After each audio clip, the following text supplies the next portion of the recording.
Okay, so in chapters 10 and 11 last time, the narrators, the ones who are kind of writing the information, they traced the genealogy of the nations from Noah's sons all the way down several generations.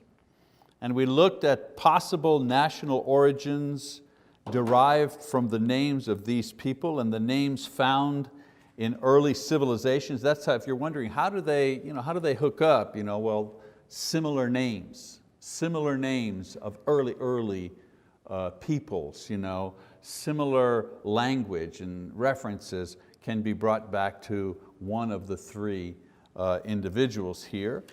But the Bible was very specific in the idea that all civilizations can trace their source to Japheth, Ham, and Shem. Japheth, we said at the time, the peoples of Europe, India, the Middle East. Ham, the peoples of Africa, the Middle East, the Orient, the native peoples of the North and South America. Shem, the Middle East, especially the Jews, the Shemites, the Semites. Okay.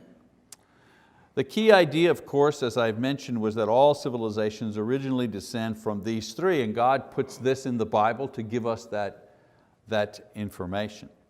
The next factor that had a profound significance on society were the events surrounding the Tower of Babel.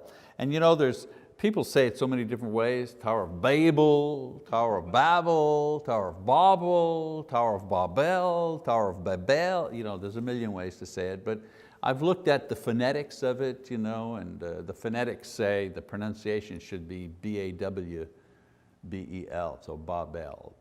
Makes no difference, we know what it means.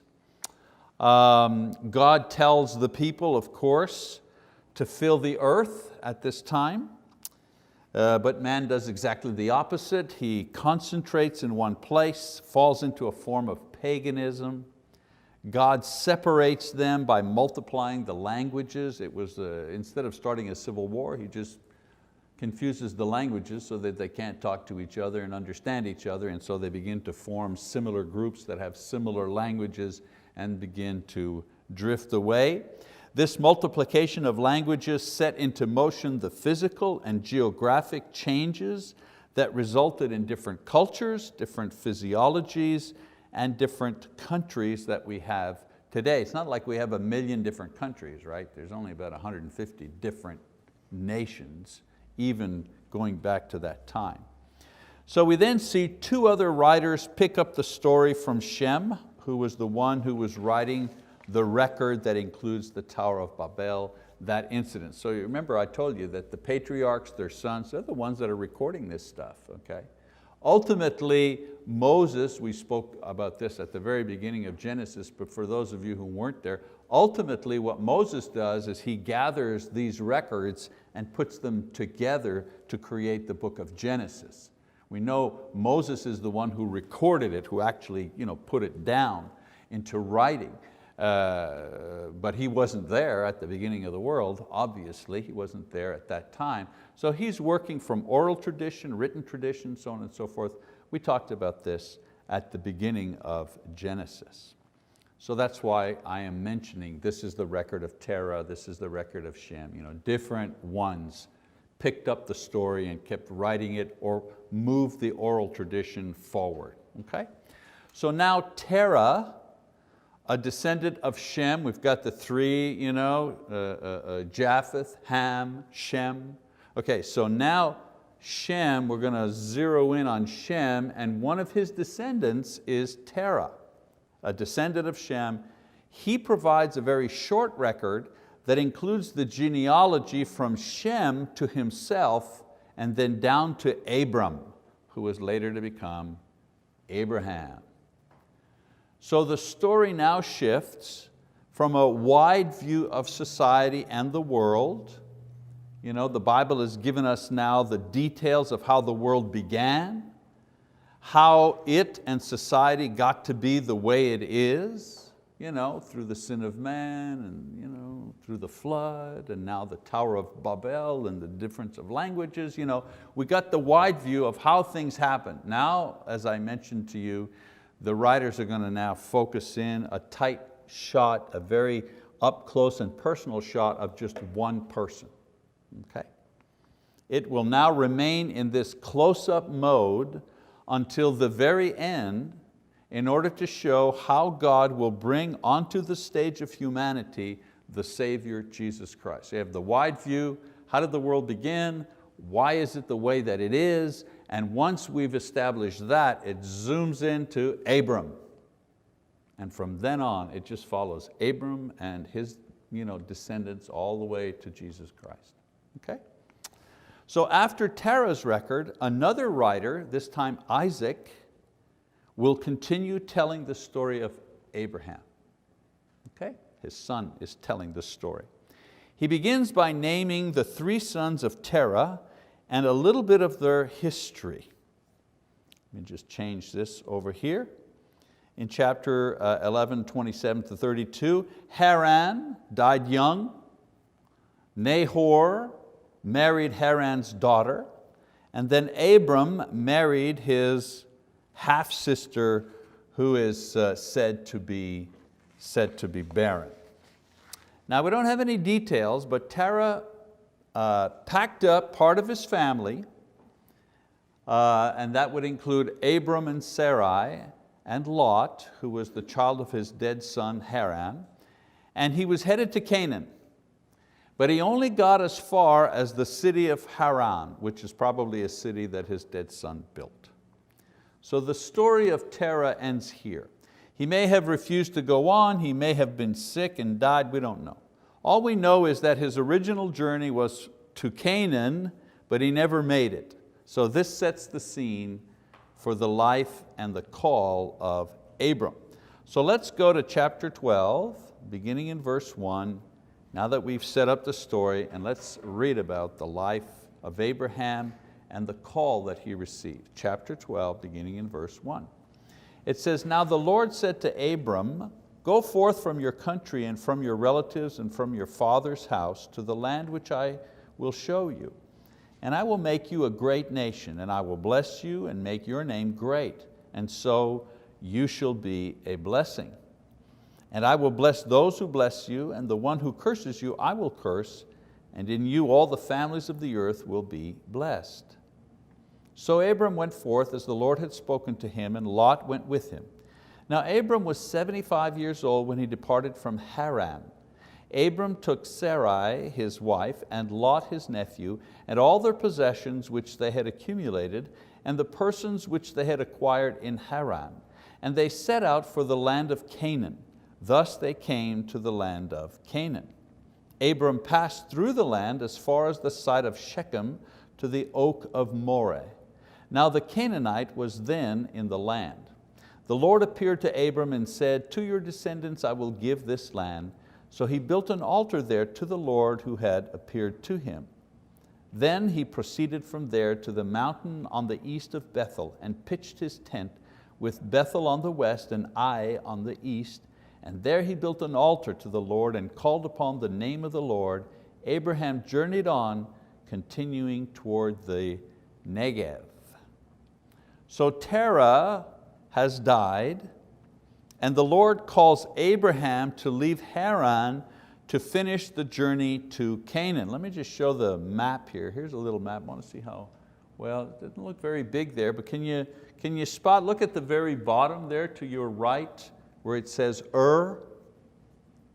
That's where Abraham or Abram originally comes from, Ur. Notice if you follow that light blue line, aqua, whatever color you want, it's not blue, right? It's kind of aqua line. So if you follow that aqua line, you see Ur, and then just above that, Babylon. So you're in, the Babylonians, the land of Ur, that's Iraq. Okay, so that's where he is. And then they're called, Terah is called to go to Canaan. So notice, keep following the line, and you see Haran is the furthest northern point there at the top, Haran. So from Ur, Terah gets as far as Haran, but he doesn't go any further than that. We don't know why. Maybe he died there, maybe he just didn't want to go any further. But he was called to go to Canaan. And so what happens is that Abram and his wife, which is his half-sister, and Lot, his nephew, right? And his family and his slaves and so on and so forth, he packs them up from there and he continues the journey all the way to Canaan, and even further, he eventually gets to Egypt, and we'll talk about that in a minute, okay? Now in Acts chapter 7 verse 2, you don't have to go there, but Stephen says that God called Abram while he lived in Ur, which may mean that both Terah and Abram were called, but Terah would not go any further than Haran. Could be a lot of reasons for that. We just know he didn't make it all the way to Canaan. So the Lord calls Abram to leave Haran and the things that are keeping him there. So what could be keeping him there? Well, maybe it's his country, it's his culture, his people, his family. No such thing as Jew here at this point. Abraham is the first one. When he arrived in the land, the Canaanite would call him a Hebrew, which means from the other side of the river, the Euphrates. Okay? That's where the term comes from. So he has to leave everything, but God makes a promise to him, actually a series of promises. First of all, he says, he will give rise to a great nation. That's the first promise that he makes. Because right now, just one guy, right? From Ur, a Sumerian, not Sumerian, Sumer, people from that era, a pagan, because the quote Jewish religion hasn't been given to them yet, in that sense. The promise is that he himself will become a great man, that he will bless others with his life, that God will protect him. This is a promise. And that the entire world, through history, will be blessed through Abram. Pretty big promises. You notice he doesn't say how here this is going to happen. He just said this is going to happen. Abram could never imagine how these promises were going to be fulfilled. They were simply promises that God made. But I want you to keep that idea in mind. We'll come back to that near the end. So these sound like great blessings. Wow, who wouldn't want to be a great man? Who wouldn't want to bless history and so on and so forth? But I want you to consider Abram's state. Here's a guy who had completely forsaken his home, his family, his nation, and his culture in order to have a promised nation come from him. A nation he had no idea what's so bad about the old nation we've got, he might have said. Isn't this nation good enough? And he had to abandon, and I think this is even more important, he had to abandon the safety of what was familiar to him in order to go into the unknown with only the promise of God's protection, but no visible sign of it. If God had said, well, look, I want you to travel to Canaan, and poof, there's a bag of gold, and poof, and there are 500 soldiers, well-equipped soldiers to protect you. You got the money and you got the protection. So you go ahead and run now. You go on down to Canaan. Don't forget, he's never been to Canaan, doesn't know what's there. All he has is the promise. Go ahead, I'll be with you, I'll protect you. Now you have to understand the journey to Canaan was about 400 miles with his family and servants along with his livestock and provisions. 400 miles, nothing to us, right? We leave in the morning, we're there for a late lunch wherever we're going. On a nice highway, we stop for coffee, it's okay. 400 miles for these people was like, are you kidding me? They didn't travel 400 miles. You lived, you grew up, and you died in the same village. You didn't leave your village. So this was a tremendous, tremendous undertaking for him. And you certainly didn't leave to go to another country, to another people. You might live, he marries her, she's in that village, she goes back and lives in his village, yeah, maybe. But to go to another country? Whoa. So in verse 7 it says, the Lord appears to Abram. This is the first time that is expressed in this way, that the Lord appeared. And it was to add one more thing to the list of promises, and that was that the land he was living in would one day be owned by his people. Of course, at that time, owning the land was like, yeah, it was everything. So for the first time we see Abram worship the Lord in the land of Canaan. And at this point, Abram is living like a nomad. He's traveling southwards towards Egypt. All right, so let's talk about Abram in Egypt. What begins as a test of faith ends in a loss of faith and a loss of effectiveness for Abram and Sarai. So let's read verse 10. It says, now there was a famine in the land. So Abraham went down to Egypt to sojourn there, for the famine was severe in the land. So a famine comes up which threatens their security and their well-being. So what does Abram do? He decides to escape it by going to Egypt. There's food there, I hear. Now there's one thing, I don't know if you noticed it, but there's something he didn't do here. Note that he did not consult God in the matter or make any indication that he relied on any of the promises that God said to him. Didn't God say to him, I'll protect you, I'll provide for you, I'll take care of you? And yet, when there was a famine in the land, the first thing that Abram did was say, you know what, there's food there in Egypt. Let's go to Egypt. Remember, God said He would provide for them, but when this would put to the test, Abram took matters into his own hands. And that's exactly what we do all the time. And I really include myself in that. We take matters into our own hands. Men worse than women, because men are, quote, problem solvers. I see this in counseling all the time. The woman is saying, all I want for you is to listen to what I'm saying. And the guy is saying or doing, all I want to do is solve your problem. And she's saying, the problem is you're not listening to what I'm saying. And he's saying, yeah, I hear what you're saying, and I'm going to fix your problem. She's saying, I don't want you to fix anything. If you want to fix something, fix the way you listen to me so I can be sure that you're actually paying attention to what I'm saying. You know what I'm saying? So it's the same, I don't want to get too far afield here, but it's the same thing here with Abram. God said, I'm going to take care of you. You won't have to worry. You're going to be a great man. Everything you need, I'll take care of. Just go there. And the minute he goes there and something happens, the promises fly out the window. Nowhere is it mentioned that he said, Lord, you said you'd take care of us. We're now running out of food. What shall we do? There's none of that that's going on.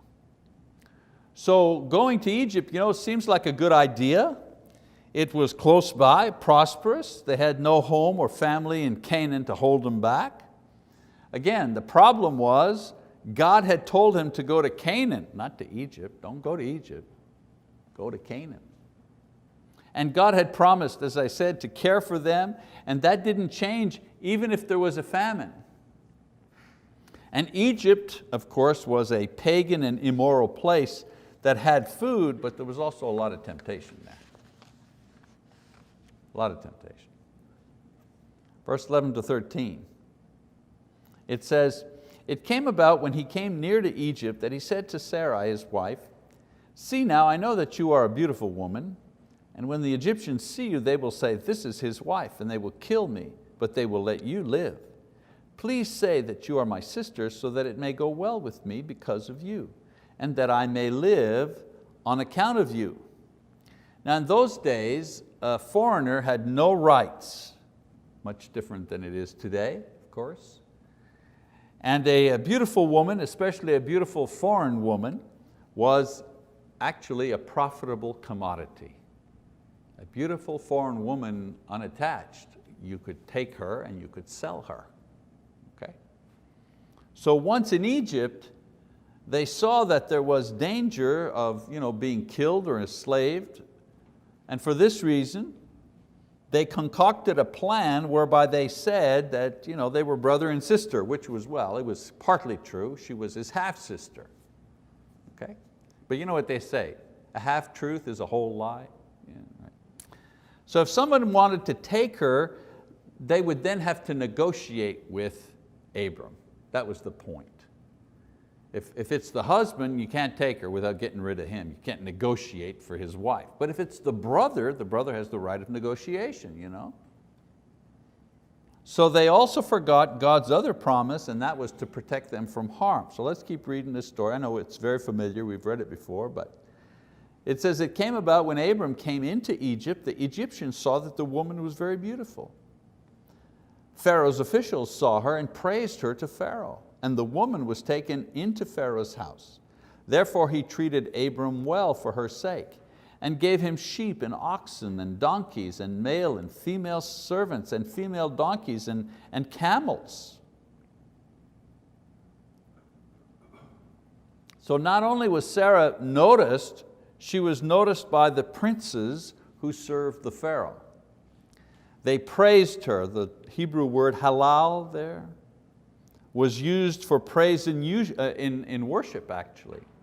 The Hallel Psalms, for example, the group of psalms that Jesus and the apostles sang in the upper room at the Last Supper, they're called the Hallel Psalms. Well, that word Hallel, this is the first time it's used here in the Bible to describe Sarah, to praise her, okay? It seems that her beauty and her character were worthy of such praise, that she wasn't raped, she wasn't taken as a slave, but the Pharaoh took her into his harem in order to prepare her for marriage. So just taking her into the harem didn't mean that there was intimacy at this point, it simply meant he was going to groom her to become one of his wives.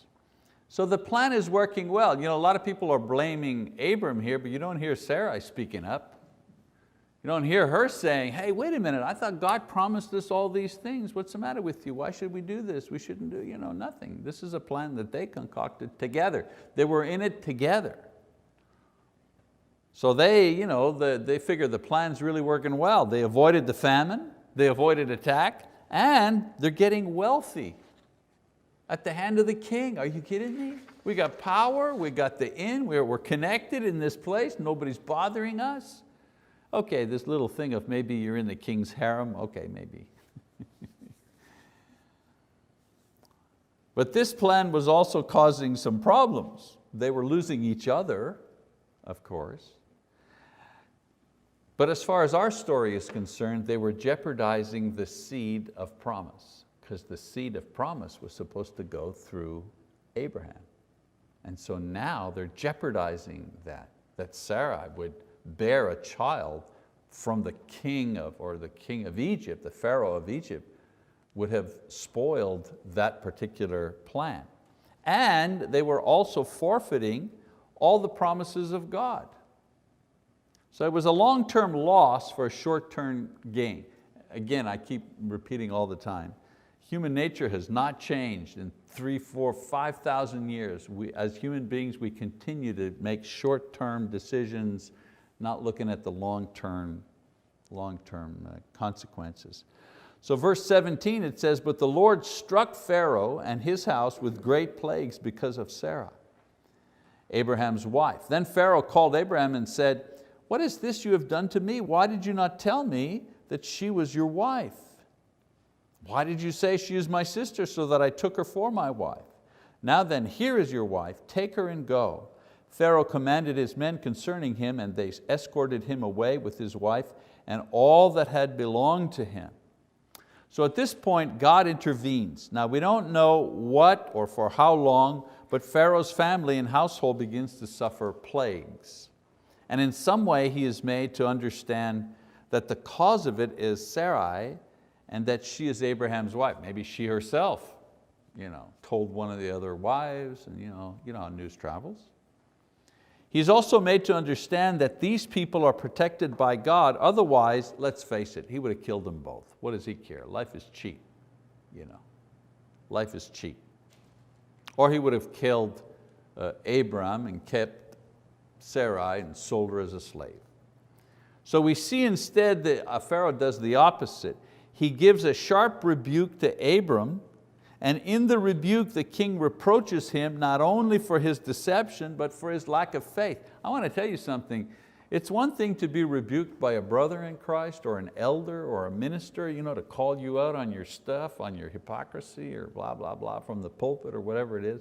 But it's quite another thing for somebody who's not a member of the church to call you out on your poor Christianity. I mean, that's got to be the most embarrassing thing. And when somebody says, and you call yourself a Christian? Now sometimes it's not fair, right? People who are not people of faith, they know how we ought to live. They're always judging how we do this. I thought you were a Christian, and it's rather unfair. But imagine when it is fair, like when we do something that really is not right or not good, and we get called on it by somebody who is not a Christian, but at least knows how Christian ought to act. It's exactly what's happening here, exactly what's taking place here. So he's upset, the king, that he might have been fooled into taking another man's wife and then suffering the wrath of God. At least the king understands you're not to take another man's wife. That's it. Even in the pagan world, there were principles. And also that Abraham, a man that he blessed and seemed to admire, he gave him gifts and so on and so forth, would do this to him. How could you do this to me? And then of course, he at least believes enough in the God of Abram to spare him and send him his way. So somehow there must have been some faith on the Pharaoh's part to recognize that Abram is protected by a mighty God. Obviously, if this God has given us plagues, He has power. So he rebukes Abram, and the rebuke is especially harsh because at this point he believes God more than Abram does because he has obeyed God in sparing these people. So the Pharaoh is like a better example of someone who has faith than Abram at this point. And so God spares Abram's life. In the end, he doesn't take her as his wife.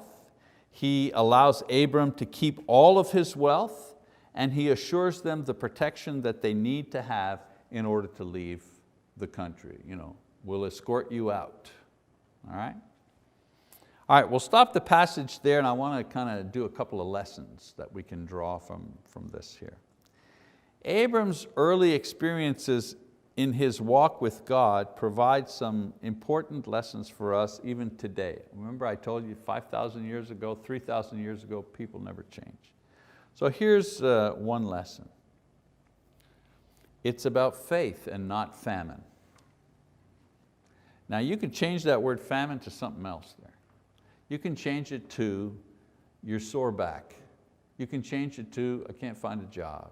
You can change it to I'm ill. You can change it to my children are giving me trouble. You can change it to, you know what I'm saying? Fill in the blank. Just fill in the blank with your thing, whatever your thing is. It's about faith, not about famine.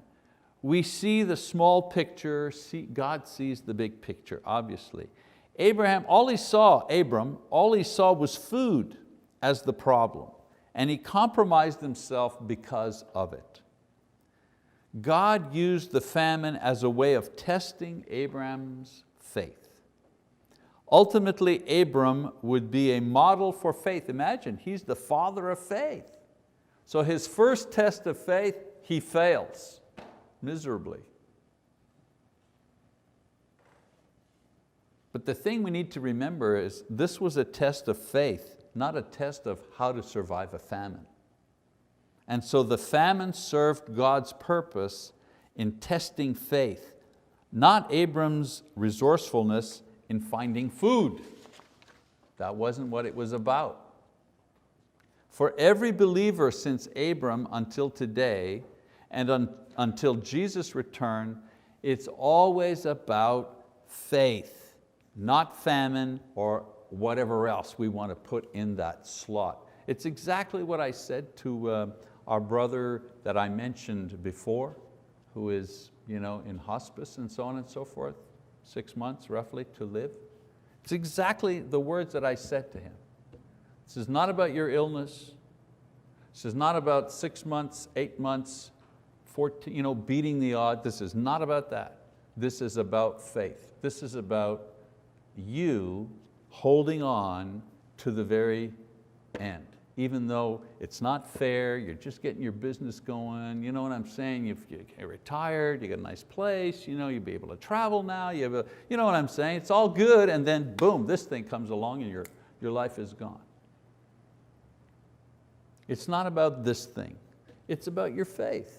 But it's always about your faith, whether you're 14 years old or 50 years old or 75 years old, it's always about your faith. Everything that happens in your life as a Christian is about your faith. If we would have that perspective, oh boy, we'd save ourselves a lot of trouble. If we would learn to interpret the good and the bad that occurs in our lives as issues of faith, in other words, how will my faith react to this? We will probably have fewer famines and survive well the ones that we do have. That's lesson number 1. It's about faith, not famine. Lesson number 2, a promise is a promise, especially when God gives the promise. The geography or the circumstances did not change God's promises to Abraham or to Abram. His problem was that he did not claim his promises through worship and prayer when the time came. Instead, he took matters into his own hands. Remember what I said? Nowhere do we see the prayer, God, you promised to take care of us and now we're starving to death. Tell me what to do. Maybe then God would have said, okay, here's what you're going to do. They have food in Egypt. Go down to Egypt and get some food, but do not lie. You know what I'm saying? His problem was that he did not claim his promises. God's promises are sure, not because the circumstances favored their fulfillment, they are sure for 3 other reasons. They're sure because God never lies. He cannot lie. So if He says, I will protect you, He cannot lie. If He says, I will raise you from the dead, He cannot lie. If He says, if you do that, I'm going to do this, He cannot lie. A promise is a promise, and His promise is sure because He cannot lie. Also, nothing is impossible with God, so He can always fulfill His promises. Things are impossible for us, and believe me, even simple things are impossible for us at times. But nothing's impossible for Him. So He is always able to fulfill His promises because nothing holds Him back. And then finally, His promise depends on Him, not on us. He saved Abram even after Abram messed up. Why? Because He said so. He said, I will take care of you. He didn't say, I will take care of you if you're nice and if you're good and if you always do what I say and if you're just a goody person and if you're a person full of faith and you never swear and you never, I'll take care of you if you do. No, He said, I will take care of you. You know how we give the vows of matrimony, through good and evil, whether rich and poor, healthy or unhealthy, whatever, in all circumstances, until death do us part, we make. That's the vow that we have from God. I will protect you and I will bless you and I will save you, healthy or not healthy, whether you're acting 100% right or 2% right, I'll be there for you. Someone says, well, I'm afraid of losing my salvation because sometimes I'm down and I'm depressed and I'm not doing all the things I ought to do. And I tell them, your salvation is not based on how strong you are. Your salvation is based on how strong God is. And so long as you trust in His strength and not yours, you're saved, my friend. It's when you start thinking about being saved based on your own strength or your own goodness, that's when you're in trouble. It's so counterintuitive, I know, but that's the gospel. The gospel is counterintuitive.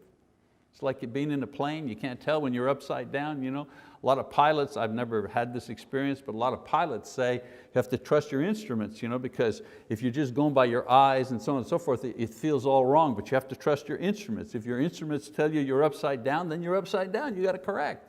That's the same thing here. You have to trust the gospel, don't trust your feelings. Satan is the one that manipulates feelings to make the righteous feel guilty or to make them afraid and so on and so forth. No. We're saved because God promised we're saved. And that promise is solid because He can do it. And then the last thing, you can't share a faith that you don't have. The Egyptians and the Pharaoh were impressed by Abram and Sarai, but after the deception was found out, they were sent out of the country. Now can you imagine if they would have relied on God and gave their witness of God's great power? They could have made the Pharaoh and his household believers in God. What could have been? As it was, an opportunity to witness to a mighty king was lost because the witnesses themselves were unfaithful. And we all miss chances like that. I'm not going to harp on this point. I've missed chances like that. I spoke too soon, said the wrong thing, blew a great opportunity to share my faith with somebody. If salvation were based on the fact that you took advantage of every opportunity to share your faith with someone successfully, if salvation were based on that, well, I don't know about you guys, but I wouldn't be going to heaven.